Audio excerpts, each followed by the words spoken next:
Good morning class, how are you all? Today we are going to start with topic 3.2 silk. Silk fibers are also animal fibers. Silkworms spin the silk fibers. The rearing of silkworms for obtaining the silk is called sericulture. Find out from your mother, aunt, grandmother the kind of silk sarees they have. List the kind of silk. Before we discuss the process of obtaining the silk, it is necessary to know the interesting life history of the silk moth. अभी अलग अलग किस्म के कपड़े हमने देखे, cotton है, वुल है, सिल्क है जो एनिमल प्रोडक्ट है, राइट। अभी उसको कैसे प्रोसेस किया जाता है, why women prefer to wear the silk saris, क्योंकि वो इतना स्मूथ मटेरियल होता है। तो फ्रॉम वेयर और रेयरिंग करते हैं, सिल्क वॉर्म में से जो सिल्क मिलता है हमको, तो हम सिल्क वॉर्म को रेयर करते हैं। उस प्रोसेस को, उस एक्टिविटी को हम कहते हैं सेरीकल्चर, ठीक है। जैसे मधुमक्खियों को पाला जाता है हनी निकालने के लिए, उसी तरह सिल्क पाने के लिए सिल्क वॉर्म्स को पाला जाता है और उसको हम बोलते हैं sericulture. The female silk moth lays eggs from which hatch larvae which are called the caterpillars or the silkworms. अभी फीमेल मोथ होती है जो लार्वे, वो लार्वा छोड़ती है यानी कि एग्स जैसे, और उसको हम बोलते हैं सिल्कवर्म्स या caterpillars. They grow into the size and when the caterpillar is ready to enter the next stage of its life history called the pupa. अभी ये हमारे में भी कैसे छोटे बच्चे होते हैं, फिर वो किशोर अवस्था में जाते हैं, फिर यंग एडल्ट बनते हैं। उसी तरह सिल्कवर्म जब दूसरी अपनी लाइफ स्टेज में जाता है जिसका नाम होता है pupa. It first weaves a net to hold itself. अपने आप को पकड़े रखने के लिए वो एक नेट बनाता है। Then it swings its head from side to side in the form of the figure of 8. During these movements of the head, the caterpillar secretes fiber made of a protein which hardens on exposure to air.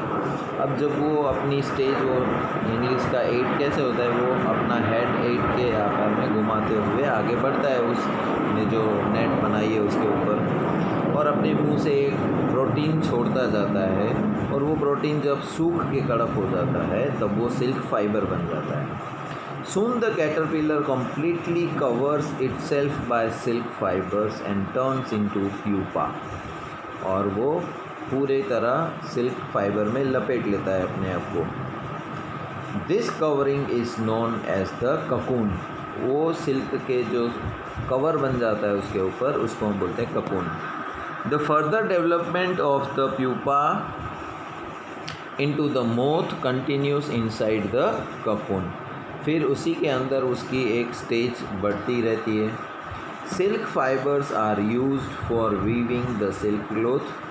Can you imagine that the soft silk yarn is as strong as a comparable thread of steel?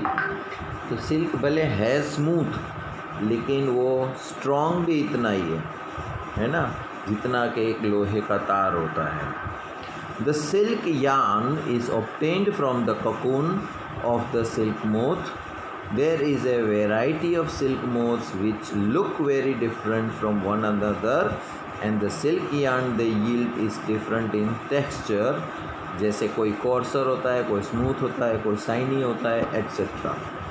दस tussar silk, muga silk, kosa silk are obtained from the cocoons spun by different types of moth. तो अलग अलग किस्म के silk worms होते हैं, और वो सिल्क जो बनाते हैं वो अलग अलग किस्म के सिल्क बनते हैं, जैसे कोसा, मोगा और tussar silk. The most common silk moth is the mulberry silk moth. Most common है ये। The silk fiber from the cocoon of this moth is soft, lustrous and elastic and can be dyed in beautiful colors. तो उसको हम die भी कर सकते हैं अलग अलग कलर में। Sericulture or the culture of silkworms is very old occupation in India. India में सबसे पुराना धंधा है ये. India produces plenty of silk on a commercial scale. तो सबसे ज़्यादा उत्पाद इंडिया करता है इसकी. एक एक्टिविटी है, collect the pieces of silk cloth of various types and paste them into your scrapbook. You can find them in a tailor shop amongst the heap of waste cut pieces. तो tailor की दुकान में हमको इसके टुकड़े मिल जाएंगे. Take the help of your mother, aunt और teacher and identify the type of silk such as mulberry silk, tussar silk, muga silk, eri silk. Compare the texture of this silk with that of the artificial silk pieces which contain synthetic fiber. Try and collect the pictures of different moths whose caterpillars provide the various type of silk. तो ये अभी हमारे उत्तेजिक हमारी कितनी जिज्ञासा है देखने के लिए, तो आप कलेक्ट कर सकते हो अपनी स्क्रैप बुक में उसको चिपका के, जो कैटरपिलर वीव करता है अलग अलग सिल्क पे, है ना. एक और एक्टिविटी है, take an artificial silk thread and pure silk thread, burn this threads carefully and do you notice any difference in the smell while burning. Now burn the woollen fibre carefully. Did it smell like the burning of artificial silk or that of pure silk? Can you explain why? To remember when the cocoon stage is reached in the life history of the silk moth, try the following activity. Photocopy 3.9. Cut out the pictures of the stages of life history of the silk moth and paste them on the pieces of a cardboard or a chart paper. Jumble them. Now try and arrange the stages in the correct sequence in the cyclic form. तो एक activity है, अलग अलग pictures को jumble कर दो, फिर उसकी लाइफ के जो जो स्टेज बाय स्टेज डेवलपमेंट है उसको सीक्वेंस में रखना है. You may also describe the life history in your own words. Write it down in your scrapbook.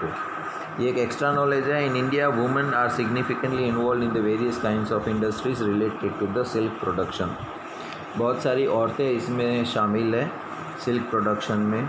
This are rearing of the silk worms, या तो reeling of the silk from the cocoons and processing of raw silk into fabrics. By their enterprise, they contribute to the nation's economy. China leads the world. सबसे ज़्यादा silk कहीं बनता है वो है China में. India also ranks amongst the leading silk producing countries. तो India भी कोई वो पिछड़ा हुआ नहीं है, इसमें इंडिया का भी नंबर आता है सिल्क प्रोडक्शन में. फ्रॉम ककून टू सिल्क कैसे बनता है? For obtaining the silk moths are reared and their cocoons are collected to get the silk threads. Rearing the silkworms, a female silk moth lays hundreds of eggs at the time. These eggs are stored carefully on the strip of cloth or a paper and sold to the silkworm farmers. तो इसके अंडे जो हैं वो silkworm farmers को बेचे जाते हैं. द फार्मर्स क्या करते हैं फिर इसके? Keep eggs under the hygienic condition and under suitable condition of the temperature and humidity. The eggs are warmed to a suitable temperature for the larvae to hatch from the eggs. अभी उस अंडों में से उसको एक particular temperature में set करके रखा जाता है, फिर उसमें से मोथ निकलते हैं. This is done when mulberry trees bear a fresh crop of leaves. ये कब किया जाता है? जब मलबरी ट्रीज़ के ऊपर नए ताज़े पत्ते आते हैं. The larvae called the caterpillars or the silk worms eat day and night and increase enormously in size. फिर डे एंड नाइट वो उसके पत्तों को खाते रहते हैं और उनकी साइज़ बढ़ती जाती है. फिर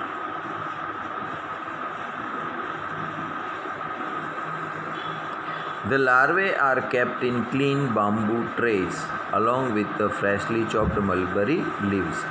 फिर लार्वे को काटे हुए पत्तों के साथ में रखा जाता है. 25 से 30 दिन the caterpillar stop eating and move to a tiny chamber of bamboo.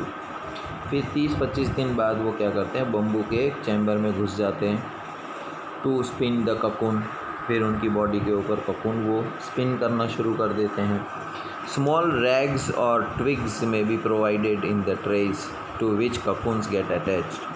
तो छोटे छोटे टुकड़े टहनियाँ डाली जाती है ताकि उसके ऊपर वो रैप कर सकें. द कैटरपिलर और the silk worm spins the cocoon inside which develops the silk moth. तो इस तरह से ककून वो प्रोसेस करता है, ठीक है, अपने आजू बाजू वीव करना शुरू करता है। फिर हम क्या करते हैं, processing the silk. A pile of cocoon is used for obtaining the silk fibre. The cocoons are kept under the sun or the boiled or expose to the steam. उसको गर्मी, जहाँ से उसको गर्मा तपिश मिल सके, वहाँ पर उसको रखा जाता है।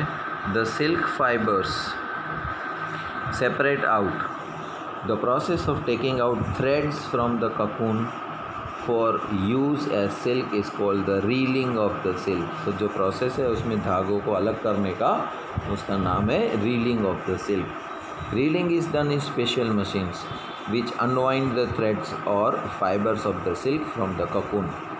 Silk fibers are then spun into the silk threads which are woven into silk cloth by weavers. तो फिर वो silk thread बनाए जाते हैं, yarn बनाए जाते हैं और उसमें से फिर फैब्रिक बनती है। एक सिल्क की डिस्कवरी है यहाँ पर।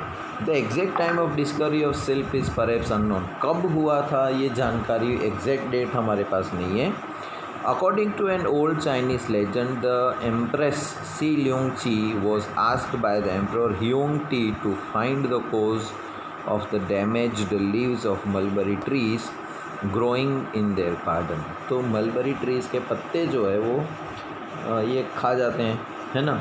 तो उसको तब पता नहीं था कि ये कौन खा गया। उसके पत्ते जब डैमेज दिखे तो उसने, राजा ने बोला कि आप पता लगाओ तो कि ये किसने नुकसान पहुंचाया मेरे गार्डन के ट्री को। The empress found white worms eating up mulberry leaves. फिर उसने बताया कि कोई वाइट कलर के कीड़े हैं जो ये मलबरी लीव्स को खा जाते हैं। See also notice that they were spinning shiny cocoons around there. फिर उसने देखा कि उनके आजू बाजू में कोई चमकीले धागे भी वो बुने जा रहे हैं। Accidentally a cocoon dropped into her cup of T and A tangle of delicate thread separated from the cocoon. वो जब नीचे पेड़ के नीचे बैठ के चाय पीते तो उसकी चाय में एक कोकून गिर गया और उसके आजू बाजू एक लंबा सा सिल्क का धागा था।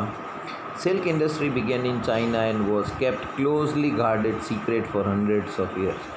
तो चाइना वालों ने 100 साल तक लोगों को बताया ही नहीं कि ये हम कहाँ से कपड़ा ले रहे हैं, कैसे बन रहा है। Later on traders and travellers introduce silk to other countries and the route they travelled still called the silk route. इसीलिए उसका नाम है सिल्क रूट। तो ये थी उसकी डिस्कवरी की हिस्ट्री। चैप्टर यहाँ पर फिनिश होता है हमारा। कल नया चैप्टर शुरू करेंगे। आज इसकी एक्सरसाइज मैं आपको सेंड कर दूंगा। तब तक के लिए goodbye and take care.